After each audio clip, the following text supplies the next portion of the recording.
nasu da sauran abubuwa. Shin ba laifi idan yana ta zuwa musu ko daurin aure ko Christmas da makamantansu? To shawaran da za a bashi shine dai ya kula kar ya ci gaba da shige musu har su mai kallon wato a gurbataccen musulmi ne shi. Dan kafirai ba hankali gare su ba. Sun gayyace ka gurin Christmas din su sai ka zo. Wallahi ba karamar aikin su bane su aje ma kwalban giya a gaban ka su ce bismillah sai dai kai kace ba za ka sha ba. Amma kaga ai an ci mutuncin kamar ce amma ta yi giya haka ne ko ba haka ba to su za su iya su ba ruwansu iri za su miƙa maka to kaga yawan shige musu din nan ya jawo wani abu da haka shawara da za a bayo mai wannan shine yayi hattara ba hana mai mu'amala da su ba amma ka rinka kaffa ɗan uwanka musulmai su suka fi dacewa da ka rinka mu'amala da su. Nan kuma bayan assalamu alaikum yana tambaya kamar mutum ne wato ya zo jam'i ya samu sallar jam'in sallah ta magariba raka'a daya to idan aka yi da sallah ta yaya zai rama kenan duk yadda ka rama din yayi ne duka hadisi sun zo a haka domin akwai hadisin da ya ce fa atimu wani kuma faqalu daga ko asari ka karama wa'annan karatun rakawoyin ko kuma a boye ne in karama din haka duka ya wadatar hadisai sun zo haka kuma hadisai suka ce duka sun inganta da haka sallar ka ta yi duk wanda ka zaba a cikin insha Allah. Kuma shi ma yana barin addu'a wata ‘yar uwarsa ta ɓata ko kuma tana hannun masu garkuwa da mutane to yana a taya shi da addu'a da Allah ya bayyana ta muna fatan Allah ya bayyana ta insha Allah.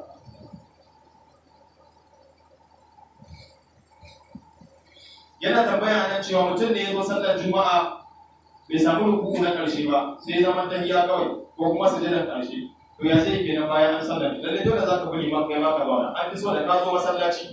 duk halin da liman yake ciki ka bi shi ba so ka saba masa haka hadisi ya ambata wasu mu suna kuskure wai ya shigo masallaci ya san zaman tahiyyar karshe wai sai ya tsaya yana jira wani ya san sallama za a yi wannan ka saba umarni na manzo Allah sallallahu alaihi wasallam domin manzo Allah cewa yayi in ka shigo masallaci duk halin da liman ke ciki ka bi shi innama ju'ila al-imamu li yutamma bihi fala tahtalifu alayhi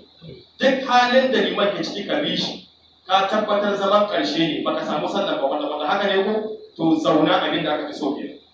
kai ma ka rinka yin tahiyya ko da ka fara cewa at-tahiyyatu lillahi az-zakiyatu lillahi sallame ka miƙe sai kai sallar wannan shi ya dace ba amma wasan mu sai su rinka amfani da gargajiyanci wai ai ya riga ya san tahiyyar ƙarshe ne to zaman bai zai to kamar ka kamanta ba kai ka koyar da sallar ba wanda ya koyar da sallar shi ya ce ai haka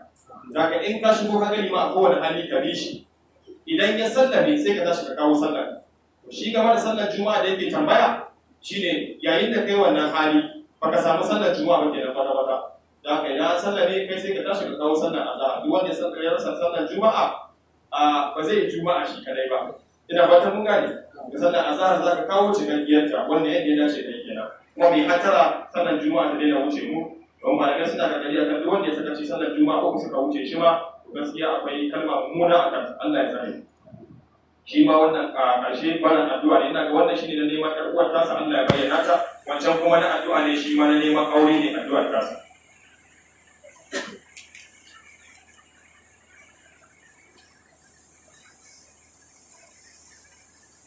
wannan tambaya ne game da abin da ya danganci aure da saki da kuma aure da sauransu ga wanda na rubuta a kai shi ma sai na yi bincike ba kan wannan darasin mota ba sai mun koma suratul baqara bincike ne mai zaman kansa ba zai hana ni da yau ba da haka sai a yi haƙuri an rubuta abin da ya alaƙa da darasi sai ni sauran amsa